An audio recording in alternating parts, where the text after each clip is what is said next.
It can take an INFP a lifetime to find the career satisfaction and fulfillment, and maybe even longer if you're an INFP-t. INFP-t worst enemy are the incorrect assumptions we seem to hold in our minds. Today I want to share with you 3 things I wish somebody had told me earlier in my career, and I'm sharing them so you can start implementing them in your life today to inject some positivity and satisfaction in your own career.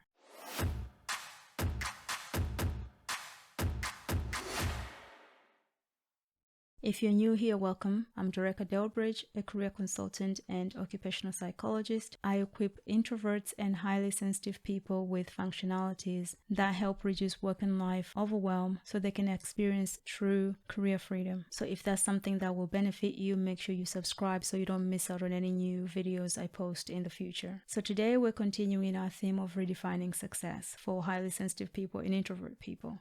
We started talking about this topic in a few videos that I will link up here, so you can go ahead and take a look at that. And the focus today is specifically for INFP turbulent people. I'm a turbulent type, and I know a few of you specified in the video that I posted, are you an infp-a or an infp-t? Many of you came in and said you are infp-t and the struggles you are having that disposition. So I figured it would be a really good idea to kind of share some tips, the things that I wish I had known earlier on in my own career that I believe would have really helped me experience the life a little bit different. I don't know if the challenges would not have been there. I do believe the challenges are there to build us up, but I believe the way I would have handled it or not resisted what was the case in my personality disposition or learned to work with it a little bit different would have been a huge help. So I'm sharing them with you today and hope that you find them helpful too. So as we go through this, make sure you comment in the comment section below any challenges that you yourself are facing as an INFP-t in your career journey. So if I was talking to my 20-year-old self, I would have prepared her and told her that I would face 5 challenges that I'm going to share with you right now. So the first thing I would have said would have been, you are always going to be striving for internally motivated perfection. So know that stress and motivation will not leave you because of this. It will just be part of your life. The second thing, which is actually a flip side and a positive to the first point, is that because of that internally motivated drive, you're always going to be growing in your personal development. The downfall is you will not be acknowledging it. So make sure you acknowledge that development. Make sure you acknowledge that. The downfall is that you tend to be very hard on yourself and you're not going to acknowledge it. So acknowledge the fact that that internally motivated drive can be a positive thing in driving you to develop better as a person. The third thing I would say to her is perfectionism is a beast. So you're going to lose sleep over things that you have done well if they didn't meet that internal personal standard. So this could look like a job well done at work, a project that finished on time, finished well, but because it wasn't executed at the level that you wanted to execute it at, you're going to lose sleep over this. So be wary of that and acknowledge a job well done, even if it wasn't done to the perfection and standard that you would have preferred it to be. The fourth challenge I would have said to her is be careful not to be pouring from an empty cup. Chances are you're going to be building other people up more than you build yourself. You're more likely to boost other people's self-esteem before you boost your own, even sometimes at the expense of your own. So be mindful of that. And the fifth challenge I would have prepared her for is to say, watch out for that self-negative talk, because you hold unreasonable idealism and standard in life and you're a hard worker, but you don't acknowledge this. You actually view yourself as lazy sometimes just because you need time to relax and recover and rest. But that's not an accurate picture of what's going on. So build a skill to accurately assess how you're actually doing in your life. That would have been the fifth challenge I would have prepared her. Let me know in the comment section below if any of that resonates with you. If that's something you would have wished you'd had known in your 20s. And if you're in your 20s, if this is actually points that you actually struggle with. So in response to the struggles, I would have given her 3 solutions that that will actually really help her in her career. I would have told my 20-year-old self that the best job that she will ever do is work for herself. And that's because you need to work self-paced, self-directed work. You need to be able to go with the natural flow of your creativity. So the times that you're most creative, create. The times that you need to rest, you need to rest. So you have inspiration, execution, rest. Inspiration, execution?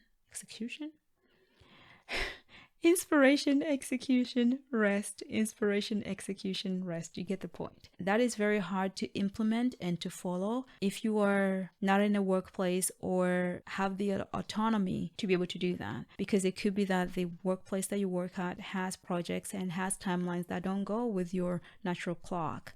And you are your most productive and creative when you can follow that natural flow of things and build yourself up to learn what that looks like and support it best. So go ahead and have as much work experience as you can working for other people, understanding that that's just a stepping stone, not to be trying to fit in or figure out why you don't fit in or why things don't work for you. Pull out of all those experiences everything that you would need to equip you to work for yourself. So do all the things you can do. Take as much work experience as you can. Learn about finances and living on irregular income and savings so that when the dry seasons come, when you're self-employed, you have a nest egg that can keep you going, an emergency fund and things like that. I would have told her do the practical things during those years that you were working for somebody else to build and prepare for when you can shift and work for yourself. The second solution would have been build your self-awareness. So this would have eased her anxiety of why she was job hopping, because my 20-year-old self did not last in many places for too long. She would start, she'll be excited, she will burn out and decide that job didn't work for her. She needed to move on, do something else. She questioned her rest and quiet times to mean perhaps those interests she was pursuing were no longer interesting to her. She couldn't understand how other people went into one work and stayed in for years when she just lost interest and wanted to pursue and explore other things. So she was very hard on herself. So I would have encouraged her to build her self-awareness, to know this was natural for her, to be an explorer, to want to learn new things, to take on new projects, to develop and just keep growing, that she doesn't stay stagnant. And even if she's in one organization for a long time, it is natural for her to want to shift and take on different projects. I would have encouraged her not to worry so much about what the type of job that she was going for, but rather the conditions that she had to pay attention to. Because I remember she really enjoyed working certain places because of the people she worked with, or because of the way the job was written in that gave her flexibility. For example, to know when she can book cases and when she didn't have to book cases, so she could balance her work and home life a little bit better. That those were the most important things, and it didn't really matter so much the type of job, so long as she was actually pursuing her passion. In any industry, she would have done well. And as far as her colleagues were concerned, or people around her, is to just understand that it's not because they didn't want to support her, they just didn't understand how to support her. They cannot relate to her disposition. They cannot understand why certain things overwhelm her, why she needed as much break, why she just could only book 2 clients in a day. It wasn't because they didn't want to support her, they didn't know how. So I would have encouraged her to just be patient, that it was enough that she understood herself and asked for what she needed. It didn't matter if other people didn't understand her, so long as they could accept and give her space and room to be herself.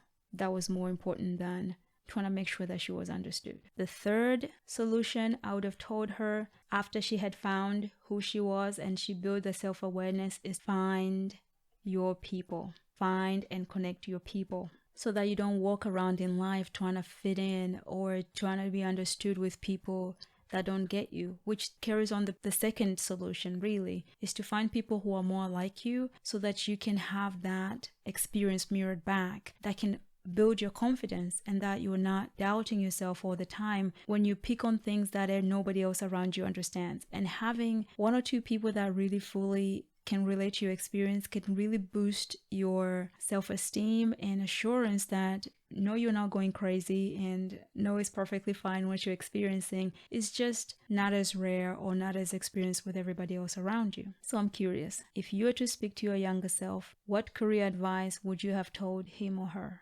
Let me know what those are in the comment section below. Make sure you check out the recommended videos to help you gain more career insights. If you like this video, make sure you give it a like and share with others so they too can benefit from it.